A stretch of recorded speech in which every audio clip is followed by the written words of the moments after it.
안녕하세요. 저는 서울에 살고 있는 27살 여자예요. 좋은 의도로 글을 쓰는 게 아님을 먼저 밝히며 너무 쪽이 별로 하소연할 곳이 없어 사연을 적어 보냅니다. 꼭 사연이 채택되었으면 좋겠어요. 인생 선배님들의 진심 어린 좋은 댓글도 필요로 하고요. 저는 한마디로 사고쳐서 결혼한 케이스입니다. 대학교 2학년 때 임신을 하게 되면서 학교를 휴학하자마자 결혼을 했고요. 그 후 대학은 어찌저찌 졸업을 하긴 했으나 애를 낳고 나서부터는 애를 키우고 산 기억밖에 없네요. 그래도 결혼 6년 차라며 예전만큼 낯설어 힘들어하는 일은 없고요. 제가 사연을 적게 된 이유는 애 키우는 게 힘들거나 유별나서가 아닙니다. 주제 파악을 하지 못하는 제 젊은 시어머니 때문이죠. 미리 말씀드리자면 저희 시어머니는 정말 어리세요. 저도 사고를 쳐서 아이를 낳기는 했지만 저희 시어머니는 저보다 더 어린 나이였던 19살에 사고를 치고서는 남편을 낳으셨답니다. 남편이랑 제가 1살 차이니까 시어머니는 저랑 19살밖에 차이가 나질 않으셨어요. 그러니까 아직 반백살도 살지 않으신 젊은 어머님이셨답니다. 제가 임신을 했었을 적에 어머님은 본인도 아이를 일찍 낳았는데 아무런 문제가 없이 잘만 키우고 살았다며 적극적으로 저를 위로해 주셨어요. 지금 당장에 앞이 막막하고 큰일이 난 것처럼 느껴질 테지만 아이를 낳고 살아가다 보면 이게 얼마나 별일이 아니었는지를 알게 될 거라며 좋은 덕담도 많이 해주셨고요. 당장에 저희 부모님으로부터 원망과 미움을 사고 있었던 저는 위로해 주시는 어머님이 정말 신적으로 느껴졌었답니다. 꼭 성모 마리아를 보는 듯이 시어머니를 바라볼 때면 어머님 등 뒤에서 빛이라도 나는 듯 했어요. 그 정도로 저는 어머님이 좋았었답니다. 그래서 결혼을 하고 처음 2년 정도는 시댁에서 지낼 요랑으로 시댁에서 합가살이를 시작했었는데요. 너무 가까이 그리고 매일같이 서로 얼굴을 보며 살아서였을까요? 저는 슬슬 시어머니에 대한 실망이 커져갔고 그도 모자라 부끄럽기까지 하며 뭔가 수모를 견뎌내야 했답니다. 수모 따위를 안 겪고 살려고 해도 어머님이 자꾸 일거리를 만들어내시는 바람에 제가 민망스러울 수밖에 없는 상황들이 연속해서 일어나곤 했어요. 예를 들면 같이 사는 내내 장이라도 보러 갈 때면 어머님이랑 제가 꼭 같이 집을 나섰거든요. 식구가 늘어났기에 어머님 혼자 나갔다가 장바구니를 들고 오는 게 무리여서 제가 선뜻 도와드리고자 함께 나선 것이었습니다. 그런데 정말 전 태어나서 이렇게 목소리가 큰 사람을 처음 봤어요. 목소리뿐이게요. 뭐든 자기 주장이 맞다며 큰 소리로 떵떵거리며 우겨대는데 이렇게 고집이 센 사람은 정말 살다 처음이었습니다. 시장에서 사장님이 물건에 대해서 설명을 하면 어머님은 늘 의심이 가득한 표정으로 쳐다보면서 아닐 텐데, 아닌데, 그렇게 안 보이는데 라는 대답으로 싸움을 거셨어요. 본인이 시장 사장님보다 물건에 대해서 아는 게 더 많다고 생각을 하신 거죠. 그러면 사장님은 국내산을 국내산이라고 해도 뭐라 하고 국외산을 국외산이라 해도 뭐라 한다며 저희 시어머니랑 격양된 채로 말씀을 나누셨고 그 끝은 늘 싸움이었습니다. 한마디로 시장 바닥에서의 싸움이었죠. 시비는 누가 봐도 저희 시어머님이 먼저 거신 것이었고요. 매번 장을 보러 가는 매주 혹은 격주마다 이런 일이 생겼습니다. 그쯤 되면 시장 입구에서조차 서 있는 게 쪽이 팔려서 안 갈 법도 한데 저희 어머님은 창피한 것 하나 없다며 아주 당당하게 시장으로 직진을 하셨어요. 오늘은 좀 다른 곳으로 장을 보러 가실 법도 한데 바로 저번 주에 말싸움을 한 시장 아주머니가 계신 곳으로 또 장을 보겠다며 직진을 해서 가시더라고요.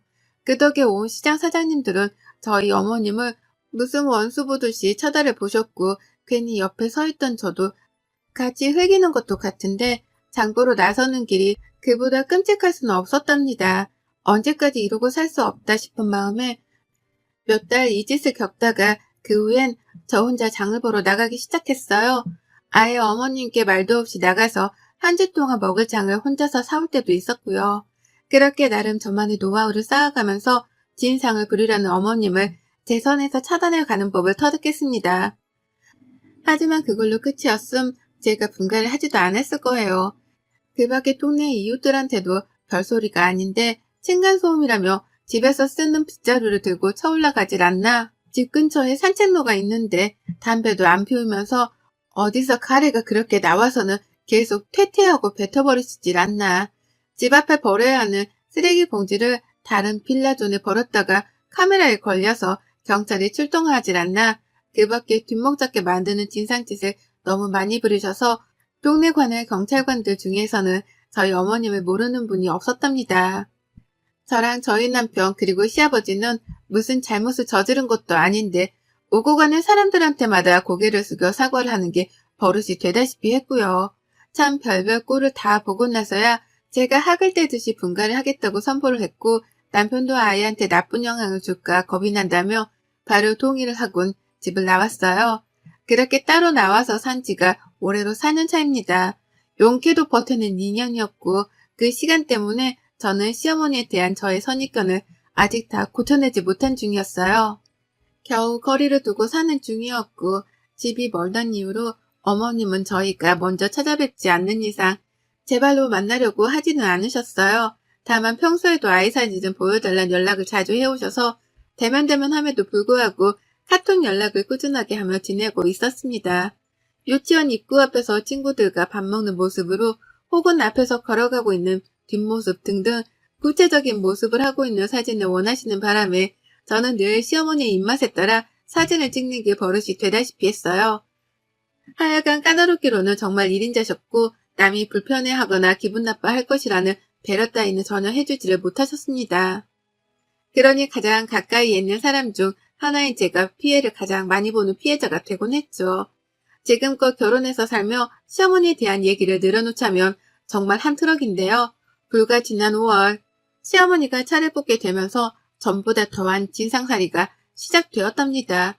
어머님께서는 기존에 조그마한 자가용을 가지고 계셨으나 사고를 내신 이후로 시아버지가 다시는 운전하지 말라며 그걸 폐차시켜 버리셨어요. 먼저 들이받고는 잘못이 없다며 베째라를 시전하다가 온 가족들이 출동해서는 블랙버스를 보고서 상대편 차량 주인분께 열심히 사과를 했었더랬죠. 그때 기억으로는 시어머니 또래 운전자분만 보면 횡단보도를 건너다가도 못 건널 것 같고 마트에서 마주쳐도 흠칫거리곤 합니다. 저희 어머님 생각이 나서 말이죠. 오죽했음 시아버지께서도 차를 폐차시키셨을까 싶은 마음이 들며 충분히 이해가 갔고 그 이후 암묵적으로 시어머니께서는 다신 운전을 하지 못하시는 줄 알았는데요. 글쎄 시어머니가 온 가족들에게 비밀로 하고는 차를 뽑아오신 거예요. 중고차를 어디서 구매하셔서 말입니다. 친한 지인분 아들이 초보운전용으로 타고 다니던 차를 판다고 해서 그걸 덜컥 사셨다는 거예요. 결국 그 바람에 어머님은 다시 차를 몰게 되셨고 저는 어머님의 조수석에 앉아 시어머니를 감시하는 역할을 맡게 되었답니다. 시아버지랑 남편이 부탁을 하셨거든요. 평일 대낮에 집에 있는 사람이라고는 저 하나뿐이니 저라도 어머님이 운전을 하실 때 옆에 꼭 붙어서 엄한 사람이 다치거나 욕먹지 않게 해달라고 말입니다. 운전을 어떻게 하는 건지 잔소리를 팍팍 해가면서라도 시어머니 버릇을 좀 고쳐놓으라고 말이죠. 저라고 별 수 있겠나요? 이미 진상 부리는 행동이 몸에 배어버린 사람인데 제가 옆에서 잔소리를 한다고 해서 뭐가 나아질 분은 결코 아니셨습니다. 다만 제가 그렇게라도 옆에서 눈치를 주면 어머님이 최소한 눈치를 보는 척은 하실 줄 알았네요. 이미 교통사고를 한 번 내신 분이니까 운전을 하면서 전보다는 더욱 조심하실 거라고도 예상을 했고요. 하지만 이런 당연한 저의 예상은 완벽하게 빗나가 버리고 말았습니다. 사고를 내본 사람이라면 더더욱 주변 차량의 존재에 신경을 쓰고 사소한 것도 조심스러워하면서 할 텐데요. 저희 어머님은 정말 예상을 빗나가셨죠. 인도 앞에 서 있으면서 멀쩡히 인도를 지나가는 사람한테 빨리 지나가라고 클락션을 울렸던 날엔 저 진짜 조수석에서 쥐구멍이라도 숨고 싶었어요. 지나가는 행인이 여학생이니 망정이었지 어디 깡패라도 지나갔다가 그 꼴을 당했으면 가만히 있었을까요? 그런 생각을 하니 진짜 조수석도 앉아있을 곳이 못 되었습니다. 하지만 이게 끝이 아니었어요. 사고를 냈었으니까 내가 이제 절대로 과속은 안 할 거야.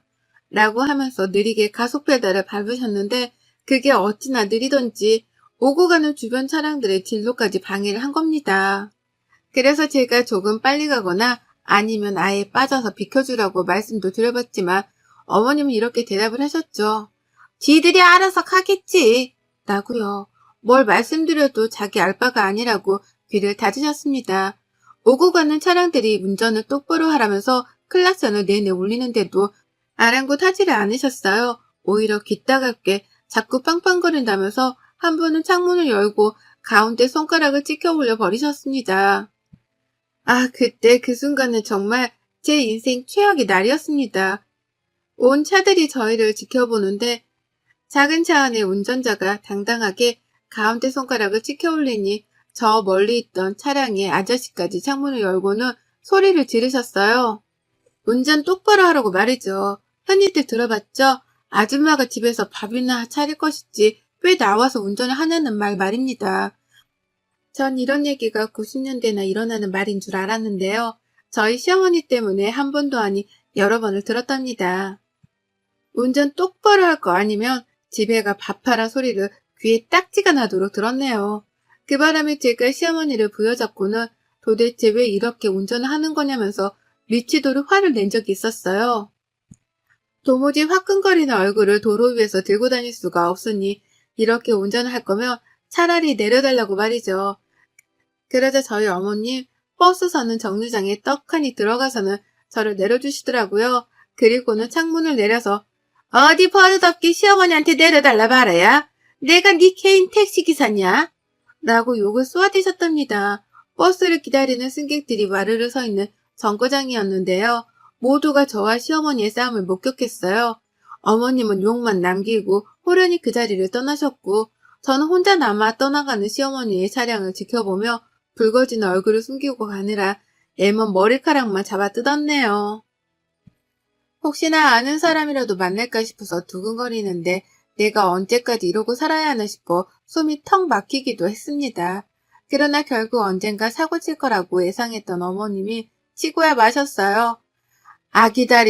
고 기다리던 그 사고를 정말로 쳐내신 겁니다. 그날따라 왠지 시어머니랑 차를 같이 타고 싶지 않았는데 어머님이 애사진을 보여달라고 전날부터 닥달을 하시다가 자연스럽게 시아버지가 병원을 가셔야 한다고 말씀을 하셨어요. 어머님 혼자 가는 거라면 제가 그냥 알아서 가라고 했을 거지만 시아버지가 가신다고 하니 괜히 신경이 쓰이더라고요.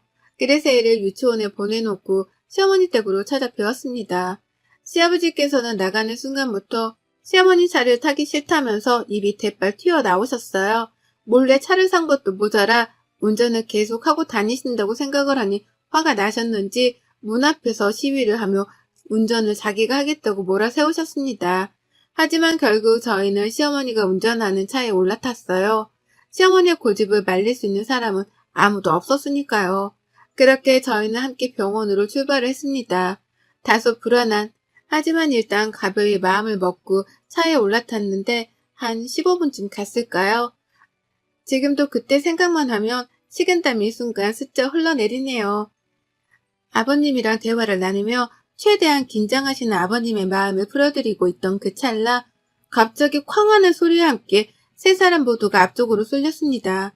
시어머니가 꼬리타기를 하며 바뀌고 있는 신호를 따라 우회전을 하시다가 신호를 따라 정상적으로 출발을 한 차량과 부딪혔습니다. 근데 또 웃겼던 것이 그런 상황이면 저희가 모두 다 충격을 받아 오른쪽으로 쏠려야 했는데 시어머니가 운전을 요상하게 하면서 우회전을 하시다가 그대로 앞부분을 다른 차와 들이박은 거예요. 그래서 모두가 충격을 받자마자 앞쪽으로 쏠렸던 것입니다.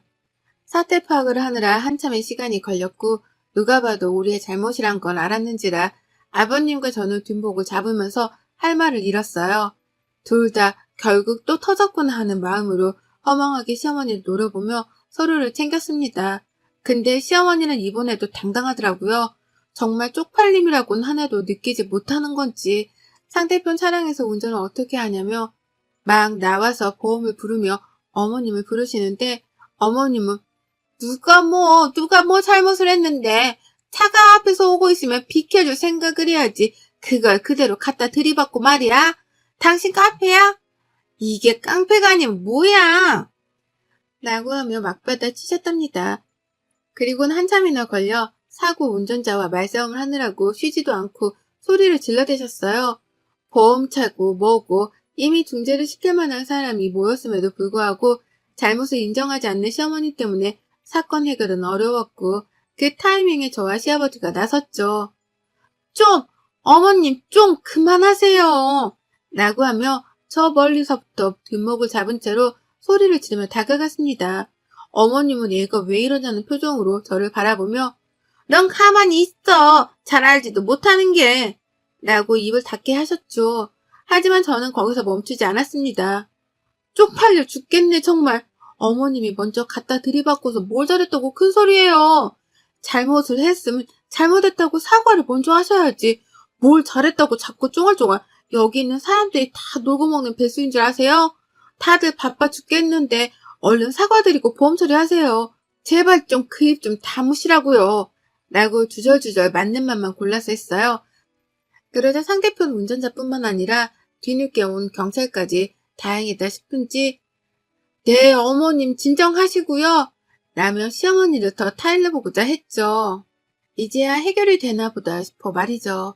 하지만 어머님은 거기서 그치지 않은 채 오히려 며느리가 자신의 편을 들지 않는 것에 화가 나서는 그 분풀이를 상대방 운전자한테 하셨습니다. 살짝 욕이 올라왔다가 결국 튀어나와 뱉어졌고 그 바람에 빡쳐버린 상대 운전자분이 결국 용서는 없다며 서로 고성방가를 오가며 피 터지게 말싸움을 했습니다. 그리고 전 그 상황에서 시아버지고 뭐고 아무것도 보이질 않았고요. 그저 죄 없는 사람이 피해만 보지 않았으면 하는 마음에서 경찰분께 이실직고를 했답니다. 시어머니가 100% 잘못을 한 거고 내가 뒤에서 다 목격을 했다고 언제든 증인이 필요하면 불러달라고 전화번호까지 남겼어요. 그리고는 그 상황을 얼른 벗어나야겠다며 오만 사람들이 지나가며 쳐다보고 있던 사고 현장을 혼자서 벗어났습니다. 정말 지옥과도 같은 시간이었네요. 시어머니는 제가 한참 멀리 떨어져 가고 나서야 며느라, 야 너 어디 가? 놔두고 어디 가냐니까? 라며 불러대셨어요. 중간중간에 씨라는 단어를 몇 번 첨가해 가면서 열불 난다는 티를 팍팍 내기도 하셨죠. 하지만 저는 끝까지 시어머니를 모른 척 했고 그 길로 집을 향해 달려오고 난 후에야 숨을 돌릴 수 있었습니다. 내가 다시 시어머니의 차량에 올라타면 사람이 아니라는 생각으로 시어머니 번호까지 단박에 차단을 해버렸어요. 남편한테도 바로 사실을 털어놓으면서 어머님이 또 길 한복판에서 멀쩡한 사람을 쳐놓고서 발뺌하는 대형 사고를 쳤으니 그런 줄 알라 경고도 남겨놨고요. 남편은 또 우리가 사죄를 해야 할 일이 생긴 거냐면서 너무 속상해했습니다.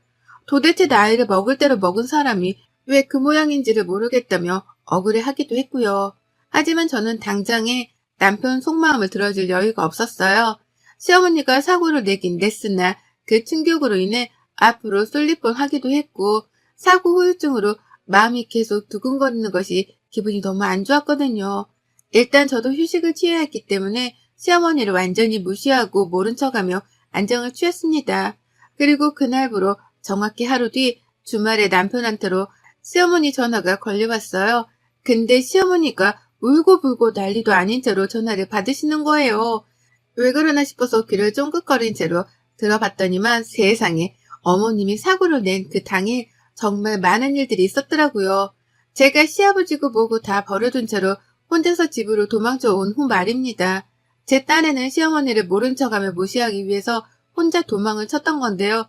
글쎄 저희 아버님은 아버님대로 혼자서 그 길로 도망을 쳤다는 거예요.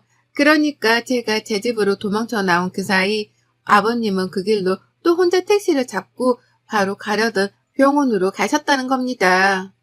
그 바람에 사고 현장에 남은 건 시어머니 혼자셨고 이미 상대편 운전자를 필요 이상으로 열받게 만들어버린 시어머니는 모두가 보는 앞에서 상대편 운전자가 내뱉는 욕과 폭언을 들어가면서 욕바지가 되셨다고 해요.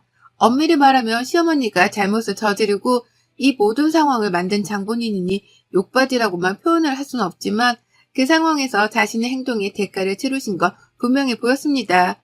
그 길로 충격이 크셨지만 진정을 할 새도 없이 어머님은 경찰서로 끌려가셨다고 하고요. 상대편 운전자분이 괘씸하다며 정신적 피해 보상까지 요청을 하게 되며 이 일은 소송으로까지 번지게 되었다고 하더군요. 그런데 아무리 전화를 해도 아무도 안 받고 시아버지도 집을 나가버리셔서는 어제 하루 집에 들어오지를 않았다며 겁에 질려 하기까지 하셨답니다. 네, 그렇습니다. 저희 시아버지는 그 길로 병원을 갔다가 집으로 돌아가지도 않은 채 동생분이 사시는 집으로 가서는 외박을 하셨다네요. 저는 저대로 시어머니 번호를 차단하고 더러워 안 본다며 모른 척을 했었고요. 그와 더불어 저희 남편은 남편대로 시어머니가 사고를 당한 줄을 저에게 들어 알고 있었으면서도 불구하고 어머님이 뒤치다꺼리를 하기 싫다며 어제 하루 종일 핸드폰을 꺼놨던 겁니다. 결국 외동아들 하나만 키우시는 저희 시어머니는 아들에 이어서 남편, 며느리까지 아무도 자기의 전화를 받지 않으니 경찰서에서 꼼짝없이 혼자 앉아 그 엄한 벌들을 두드려 받고 나오셨다네요. 상대편 운전자가 고소를 한다며 변호사까지 선임을 하는 사이 자기는 혼자서 아무도 없는 곳에 앉아 하염없이 가족들을 기다렸다면서 울며 전화를 해서는 따지는데 진짜 속으로 꼬셔서 죽는 줄 알았어요. 어찌나 서럽게 울면서 어디 있었냐고 저희 남편을 찾는데 남편은 시어머니가 우는 걸 들으면서도 아무 감흥이 없어 보였답니다. 오히려 또 저러신다면서 그래서? 그래서 뭐? 라고 퉁명스레 대답만 했고 시어머니의 반응은 뜻밖이었어요. 그렇게 남들한테는 진상이란 진상짓을 잘도 부리더니 자기 아들한테 받는 무시와 멸시는 참기 힘드셨던지 더욱 크게 웃으며 대답하시더라고요.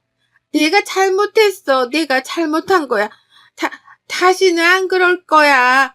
라는 말과 함께 목이 빠져라 울고불고 난리도 아니셨어요. 생전 처음으로 시어머니 입에서 잘못이란 말이 튀어나왔고 그 말에 펑 놀란 저희 부부는 다소 난감하긴 했으나 이따라도 버릇을 단단히 고쳐드려야겠다는 생각에 일단 전화는 끊어버렸습니다. 진짜 잘못을 했다고 생각하면 법적 조치도 달게 받으라는 말씀을 남긴 채 말이죠. 결국 진상 부리기 좋아하는 우리 어머님은 민폐 운전의 끝판왕을 선보이다가 피해자한테 욕이란 욕도 먹고 고소도 당하고 경찰서도 끌려간 걸로도 모자라 자식 배우자 며느리한테 무시까지 받는 최악의 결말을 맞이하셨답니다. 지금도 시아버지는 동생분 집에 계시면서 집으로 돌아갈 생각을 안 하고 계시고요. 저희 부부는 시어머니 연락을 일절 무시하며 버티고 있어요. 어떻게든 혼자 해결을 하게 만들어야지만 깨닫는 게 있을 거라면서 최선을 다해 어머님 연락을 끊어내는 중입니다. 뭐 어쩌겠어요. 평소에 잘 행동하고 살았음 이렇게까지 모른 척 하진 않을 텐데 이게 다 어머님이 뿌린 대로 거두고 있는 거죠 뭐. 여러분의 생각은 댓글로 남겨주세요. 오늘도 시청해 주셔서 정말 감사합니다.